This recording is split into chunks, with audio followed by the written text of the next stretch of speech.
Bonjour, bonne année, enfin on va en reparler. Ça, j'ai un texte que m'a donné mon gamin. Alors, c'est pas Adrien, c'est mon autre gamin. Ça s'appelle Le paon, l'autruche et les poulets. On pourrait croire que c'est de La Fontaine. Non, moi je dis que c'est du ruissellement. Il y avait une fois en royaume de France, évoluant aux côtés de ses contemporains, un banquier jouvenceau, oui, mais plein d'élégance, qui de son beau pays se rêvait souverain. Son air benjamin, informel, bien élevé, plaisait aux citoyens, par la vieillesse lassée.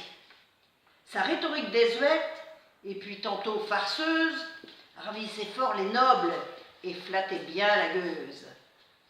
Et si jeune notre homme ne l'était qu'à moitié, il faut savoir qu'user, certes, était sa moitié. Car se voulant moderne, ne prenant point maîtresse, il épousa la sienne, malgré la vieillesse.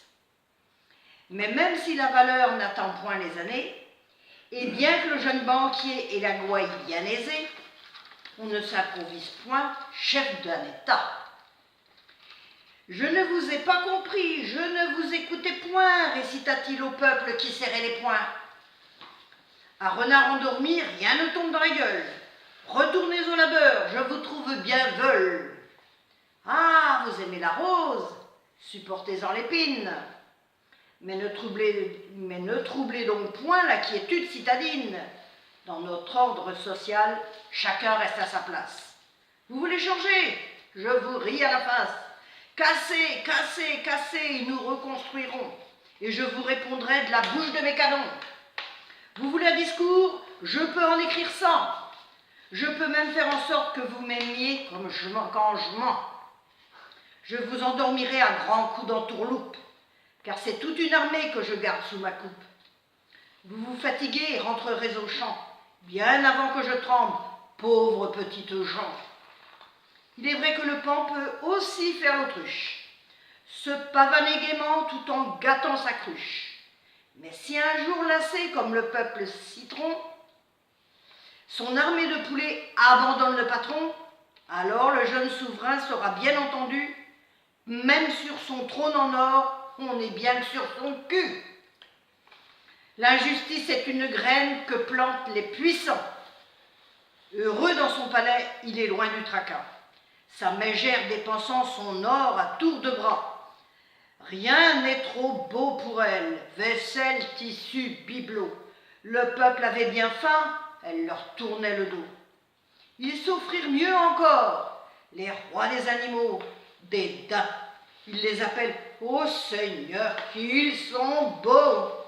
Et pendant que le peuple assemblé dans les rues, vers son précieux palais plein de rage se rue, notre jeune banquier, à l'ego invincible, qui de la bourse des pauvres s'était fait une cible. Eh ben oui, je prends une petite aparté là pour vous dire que c'était bien ça, le Robin des Bois des riches. Je reprends. Il refuse encore d'entendre le grondement sonore, comme celui d'une rivière, quand de son lit elle sort. Aucun barrage n'y fait, si elle est bien dehors. Et les poussins alors se mettent à crier, empêchant les puissants dans leur couche de ronfler. Mon roi, faites-les taire, par pitié, muselez-les, ils meurent de faim, ils crient, et nos nuits sont gâchées. Ô sire, regardez-les, leur piètre éducation ne leur sert même pas à crever sans un son. Mourez chichement, dites et mettez la sourdine, leur râle lorsqu'ils trépassent est une porte qui couine. Ils sont là, ils se tordent, comme ils sont ridicules, ces illettrés ignobles, dans la boue gesticulent. Et là encore, j'aurais bien mis une phrase, une rime en hule, enfin bref. Ils se tairont 10 ans, 20 ans, 30 ans peut-être, mais toujours la révolte finit par renaître. Regardez en arrière dans notre propre histoire, car c'est là que se cachent les leçons et l'histoire.